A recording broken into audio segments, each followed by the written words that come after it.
Let's talk about Islam. Let's talk about heaven and hell.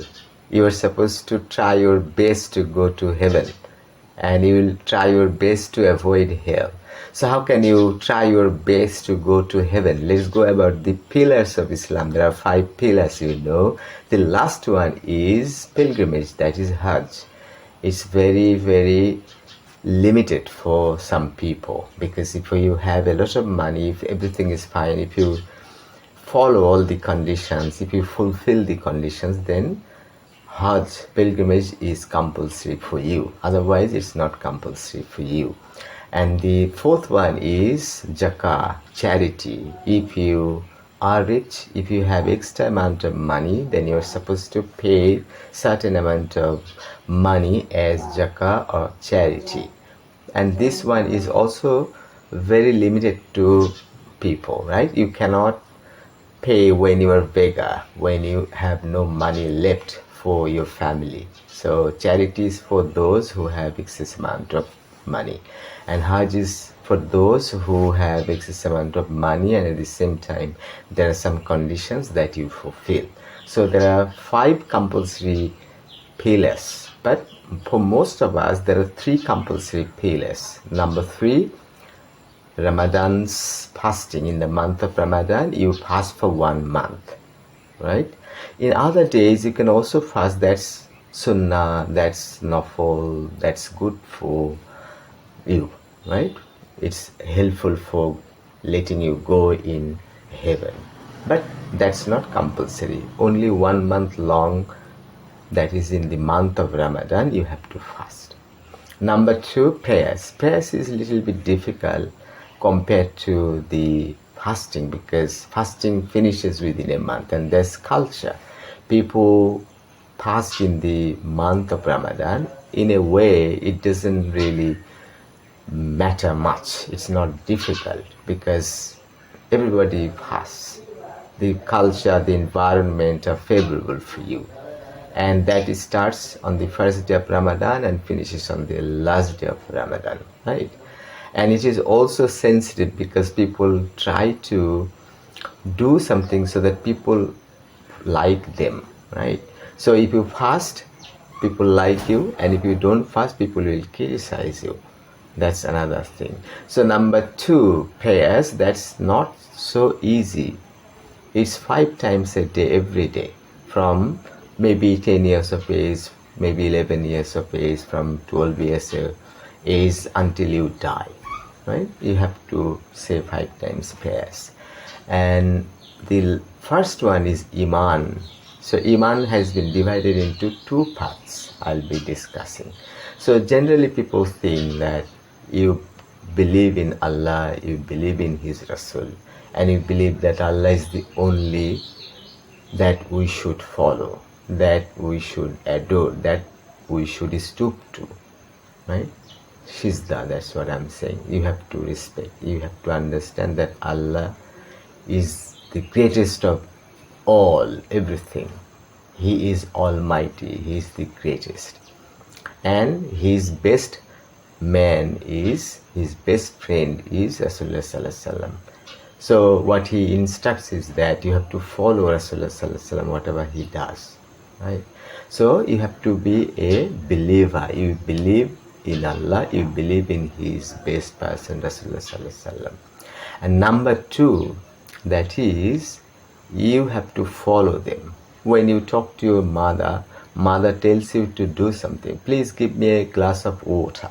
So it means you have heard that she says, give me a glass of water. But you have to also bring a glass of water. You have to follow. That is called following. So you listen to your mother means you hear, at the same time you do what she wants you to do. Don't do what she doesn't want you to do, right? You have to follow. So you have to follow Allah. How? Holy Quran. The Holy Quran says everything what Allah wants you to tell. So you follow the Holy Quran, you learn the Holy Quran, and you do follow Hadith at the same time, because Rasulullah Sallallahu Alaihi Wasallam is his best man, right? and he says you have to follow Rasulullah sallallahu alaihi wasallam. Whatever you do that's done by Rasulullah sallallahu alaihi wasallam is sunnah. And some other things that are also good, kind of nafil, not compulsory. Right? So this is the problem. When I talk to a Maulavi and if I ask him, hey, Hajj pilgrimage is not compulsory for me. Zakah is not compulsory for me. There are three things left. I fast in the month of Ramadan. I say prayers 5 times a day. In congregation, in Jamaat, it's not compulsory. You have to say prayers 5 times a day. And you should also try your best to say Sunnah and some Nafil. You can also recite the Holy Quran, you can discuss religious things, all these things, you can acquire knowledge out of these books, right? And the other thing is that whatever Rasulullah sallallahu alaihi wasallam does, you have to do. Whatever he wants you not to do, you don't do. And whatever Allah says in the Holy Quran, you have to listen to, you have to follow the Holy Quran, right? So I asked the Maulavi, hey, Hajj is not compulsory for me. Zakah is not compulsory for me. And I fast in the month of Ramadan. I say 5 times prayers. So in congregation, in Jamaat, only one prayer is compulsory. That is on Friday, in the noon, in the afternoon. That is Johor. And on Friday it is called Juma. Everybody knows. And if you say prayers in congregation, in Jamaat, that's the best. Very nice. Okay? So I follow everything and I believe in Allah, I believe in His Apostle, Caliph, Apostle Rasulullah sallallahu alaihi wasallam. Right? So that's it. And if I hit you, if I punch over your nose, what will happen to me? Will I go to hell or heaven? So he must say that you will go to hell, right? But how can you understand that you will go to hell when you have followed all 5 principles? The problem is most of us don't understand Iman. Iman, it has 2 parts, as I said. You believe in Allah as the greatest of all, everything. He is the only that we must stoop to, must pray for, whatever, right? And the second part is you have to believe in Rasulullah sallallahu alaihi wasallam as the best person sent by Allah. You have to believe in the Holy Quran, you have to believe in Hadith, right? But second part is, as I mentioned below, you see, believe and follow. So you are a believer of Allah, you are a believer of Rasulullah sallallahu alaihi wasallam, but you have to be a follower of Allah, a follower of Rasulullah sallallahu alaihi wasallam. How can you be? So the Holy Quran says a lot of instructions, do's and don'ts. So if you are a Muslim, you have to follow, you have to do what He tells, do's in the Holy Quran. You have to refrain from doing things that He forbids in the Holy Quran. What He says, don'ts, don't do. What He says, do's, do them. Right? And the Hadith, whatever Rasulullah has done has been written in this Hadith. And what He has done has also been described in Hadith. So whatever He does, whatever He says, you have to follow. You have to accomplish the tasks that Rasulullah sallallahu alaihi wasallam tells you. So you have to go for pilgrimage if you have fulfilled all the conditions, you have a lot of money. You have to give zakat, you have to give charity. If you have excess amount of money, there are some certain rules and regulations, right? And in the month of Ramadan, you have to fast. And every day you have to say 5 times prayers. And on Friday, you must say Johor prayers, that is Juma prayers, in congregation. And then the first one is Iman. You have to believe in Allah, you have to believe in Rasulullah sallallahu alaihi wasallam, and at the same time, you have to follow, right?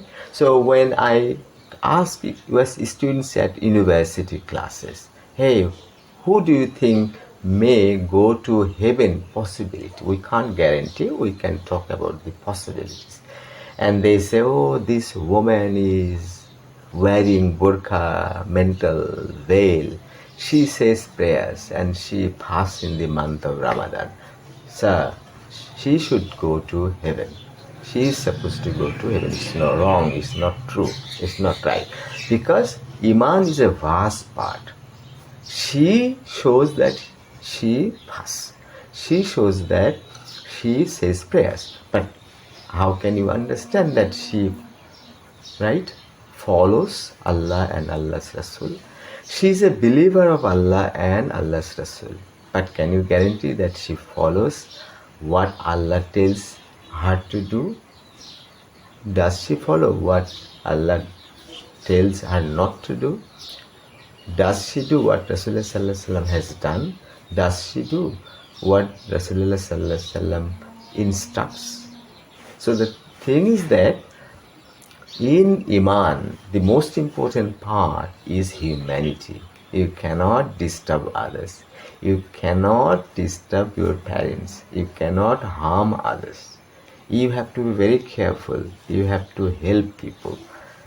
You have to be refrained from damaging anything, right? So a dog is there and you beat it, you hit it, you throw a pebble, you throw a speech of stone, then this is destroying your Iman. This is destroying. Then this is more important than Salah. Salah is more important than Zakat, right? Because Zakat, charity is the third, Roza is the third, Salat is the second pillar, and Iman is the first pillar. So Iman is very, very vast, right? So anywhere you disturb people by two ways. You may disturb, you may harm people without knowing, your knowledge is limited, or you don't like to help him. You like to destroy him. You like to create problem for him, right? So this is anti-Islam, anti-Iman, anti-belief. You are not following Allah and Allah's Rasul. So if you say prayers, if you start saying prayers at the age of 50, suppose you have never had any prayers before, there's a possibility that Allah will pardon you because you have started saying prayers and you are getting regrets, you are expressing sorrows. That's why Allah may have pardoned you. But you have disturbed a man 20 years ago, if you harmed a person 20 years ago, and the person is no more on earth, very difficult to get exemption from him.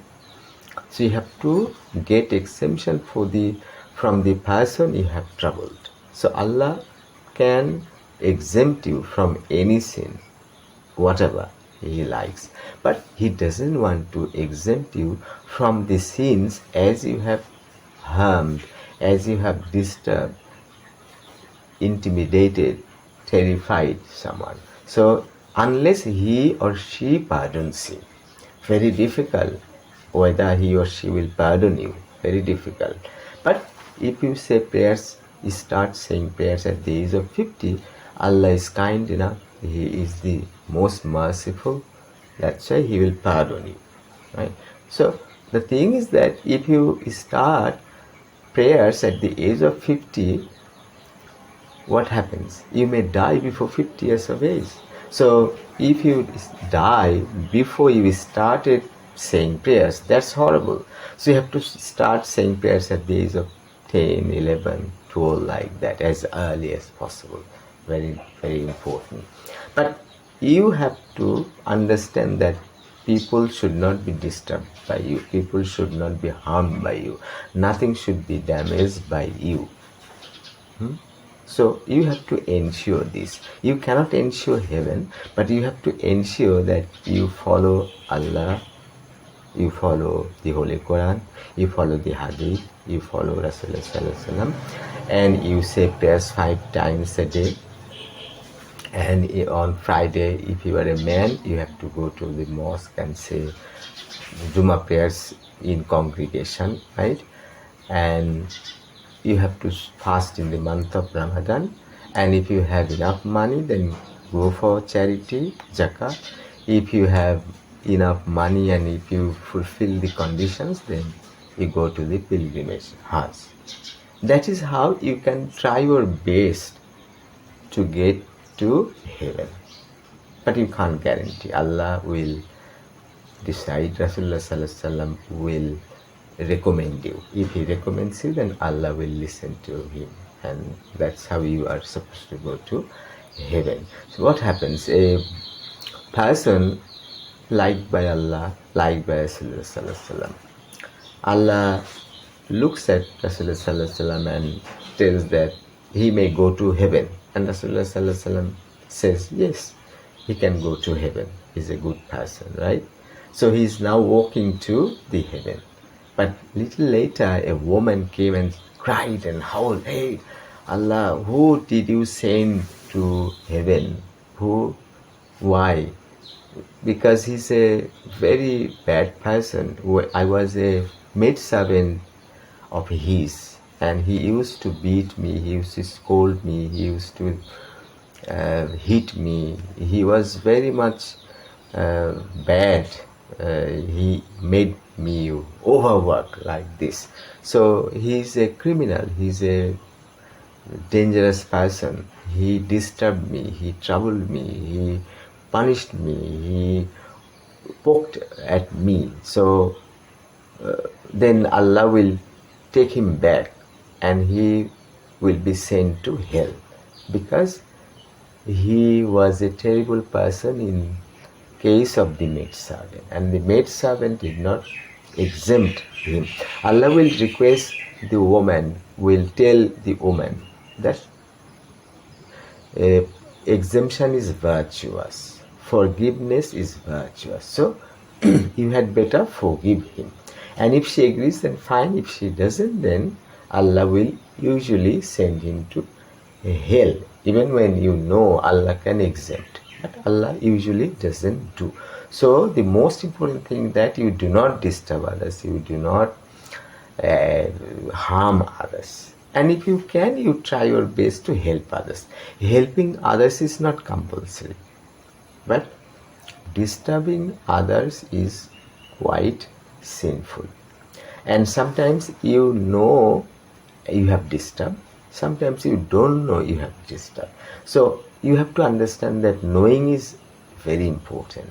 That's why Allah says, Rasulullah Sallallahu Alaihi Wasallam says, education is compulsory. You have to learn. You have to learn Islam. You have to learn a lot of things. If you're a learned person, then you can understand what is right, what is wrong. And if you do not learn anything, you are supposed to make mistakes. You think you're doing good, but actually you are not doing good. So there are problems. So that's it for now. Thanks for watching.